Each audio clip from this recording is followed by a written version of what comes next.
everyone, and welcome to this special Unfltd Wrestling. It's not Sunday, but I'm still Lee, and we're still joined over by Tim. Hi, Tim. How you doing, mate? Yeah, not too bad. I'm currently on tour at the moment, so you'll notice the background's all different. Well, thank you for joining us. As we know in the world of sports entertainment, there's news always coming out. But what happened yesterday is quite a big piece of news that we thought we needed to jump on and give our thoughts and opinions. So, for people who are not aware, wrestler known as Hulk Hogan and his real name known as Terry Bollea passed away at the age of 71 in Clearwater, Florida, of a cardiac arrest. He had been in hospital previously, but that was suspected for a possible neck injury. This appears to have caught people by shock. You texted me yesterday, and I was like, oh, because with someone like Hulk Hogan, the internet loves to throw out every year that he's dead. So I just thought, yeah, it's another one of those things. So I went online, and of course, done what you have to do. You can't just go by one source. And then when I started seeing Sky News reporting it and seeing it, I thought, oh, actually, he's dead. And then I didn't know how to feel in a way because he was my wrestling. Because I was born in '85. By the time I hit the '90s, where 5 or 6, like these cartoon was on TV. So that was my wrestling world. Is that sort of the same for you, Tim?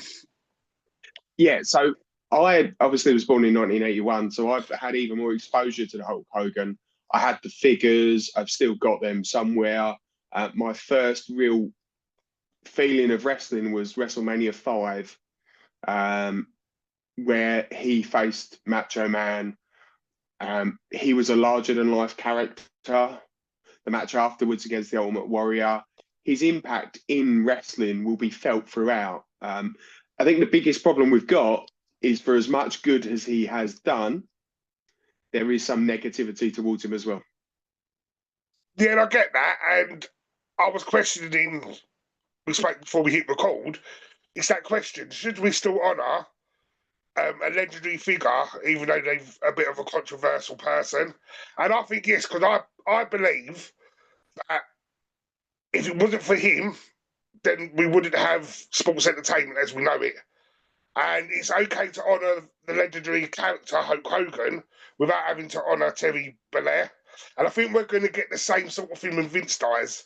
Now, obviously, with what's come out over the last couple of years with Vince, it's horrible, but we cannot sit back and say he did not carve the way for wrestling. Yeah, no, I agree. For me, Hulk Hogan is probably the guy that when you think of wrestling or sports entertainment, he's the first guy we all think of. Even those people that, like my friends and family who do not know wrestling, immediately know who Hulk Hogan is. He transcends the business. I've seen some of his films. I've seen matches when he wasn't wrestling in WWE. He is a larger-than-life character that certainly during the 80s, he carried the company when they needed him to. But it is important to remember he has made some very controversial statements. And I think what we need to do is we need to remember that he made these statements and that it shouldn't just be erased. These comments need to be kept in the forefront. He upset a lot of people with those comments. So I can understand if not everybody is going to celebrate his life, but I think you've got to go with the yin and the yang. If you're going to take the good, you also need to remember the bad. Exactly. And also, I think, obviously, where he came from the era of kayfabe, we built up our impression of the man as Hulk Hogan because he lived the character every time he was on TV and stuff. Like you said, we've got to remember, that's just a character.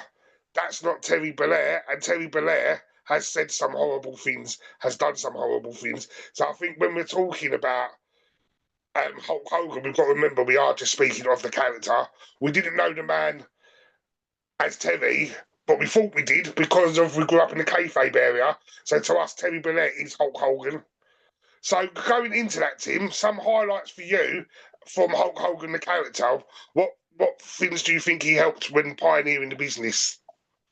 Okay, so we've got the obvious ones. As I said, we've got WrestleMania 5. That was my first real memory. You had the mega powers exploding. WWE at that time managed to show that they could tell a story for a year and they did such a great job of it. WrestleMania 6 when he faced Ultimate Warrior, that was it. That was great. There was so much involved. I remember watching it going, I don't know who's going to win. And I think that was my first foray into the idea of something being unpredictable when it comes to wrestling. I was an Ultimate Warrior guy, but I also enjoyed Hulk Hogan, and his influences were there. Other positives, I would go with the big obvious one is Bash at the Beach, 96 in WCW, where he turned heel and he changed the revolution. He revolutionized the whole of sports entertainment at that point. Hulk Hogan was a face, and he'd obviously lived up to be the guy that everybody loved. But towards the end of 95, you could see it was starting to change. And his decision to change direction and go heel for the NWO, for me, is magic. So that's a big point. A closer recent one would have been WrestleMania 18 when he faced The Rock. When he started the match as heel, and within 10 seconds was the biggest babyface you've ever seen in the company. And that match, whilst Hulk Hogan probably was limited a little bit more, is still one of the biggest pops I think I've ever seen. How about you? Yeah, no, I totally agree. That match stands out. Also, remember as a kid, there was a segment, I think it was in Brother Love's Parlour or whatever, where Earthquake flattened Hogan and the cross went into the chest and there's a tiny bit of blood. But I remember being a kid, like that was like my world ended. I thought like Earthquake had killed him. And the fact that there was bleeding, he's like, "Hello, but this is Hulkamania. Like, he doesn't bleed. Like, what's happening?" And so I remember that being a shocker. We also had WrestleMania 3 where he's body slamming Andre the Giant, which was like one of the most visual things you've ever seen in your entire life. He headlined the first ever WrestleMania. Essentially, WrestleMania was created to showcase him. Without Hulk Hogan, we don't have WrestleMania. He headlines the first one. There is so much buzz around it. It's created for him as a vehicle to present to other people. So we need to remember these positives from him. I also think people got to remember, so there's a lot of interviews and a lot of shoot interviews with other wrestlers dissing Hulk, but if it weren't for some of the stuff that he'd done, the wrestlers wouldn't even be where they're at today. So in a way, he brought in guaranteed money. He brought in creative control for your own character. He sort of had the ego, I suppose, to stand up and say, "I'm a hot property, so if you're not going to give me what I want, I'll go to the other company." That now gives the other wrestlers, in a way, that stands so that they can jump between companies. Also, so yeah, I think a lot of superstars, in a way, again, they've got their interactions with the man, and they may not like the man, but in a way, they've got to be thankful for what he brought in. TV shows, movies, I don't think we'd have a Batista in Hollywood or a Rock in Hollywood if it wasn't for what Hogan did at the beginning. So I think a lot of people have got to remember, or it's like you said at the start, yes, we've got to respect and understand that he was very controversial with his opinions and his political beliefs, but people have still got to remember if it wasn't for him, they wouldn't be where they are today either.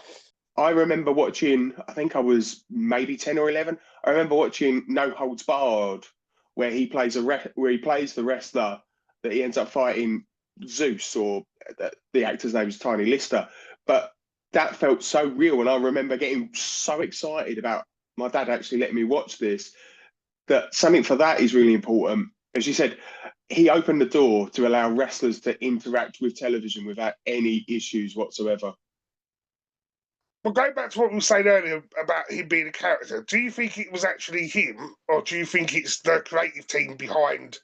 So, like the Vince McMahon, if Vince McMahon didn't put all his eggs into his basket with Hulkamania and was pushing him, if Vince didn't have the direction for Hulk Hogan, do you think he would have been this larger than life character, or do you think it's Terry took the ball and ran with it?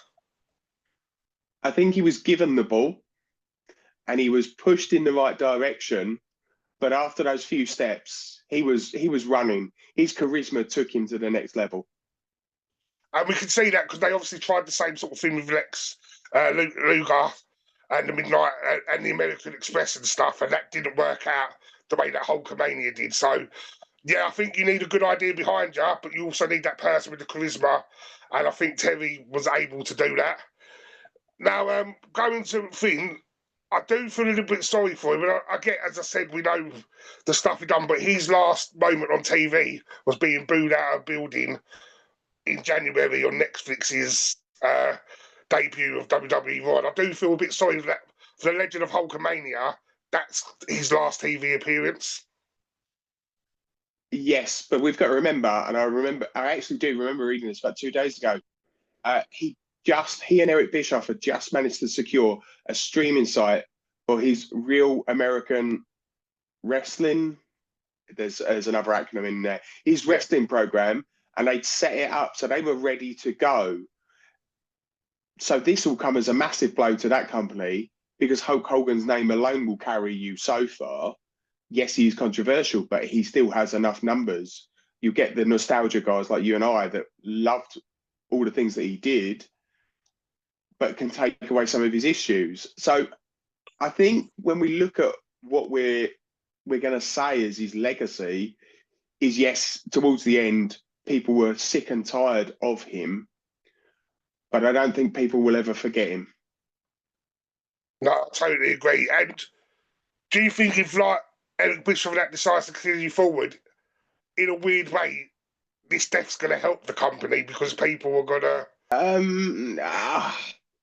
I'd like to say that they could continue quite happily. However, this is a roadblock. It's a huge roadblock.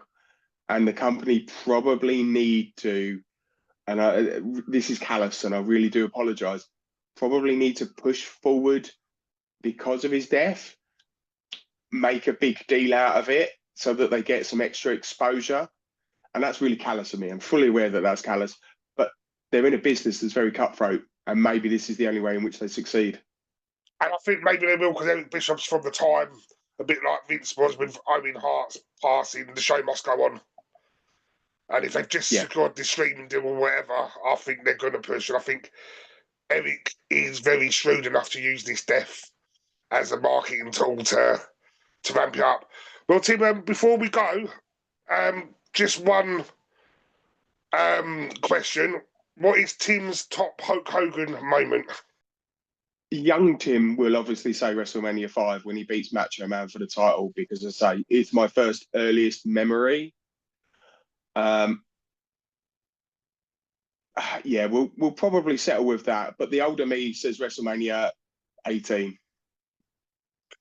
I think mine, just for visual effects, like you said, I weren't old enough at the time when it happened, but the slamming of Andre the Giant, that piece of footage is used forevermore, I think. So that is an icon. You think of wrestling, like you said, you think of Hulk Hogan, you think of slamming Andre the Giant. So for me, that's going to be my top Hulk Hogan moment. Well, Tim, thank you for your time, and I'll catch up with you Sunday for more wrestling news.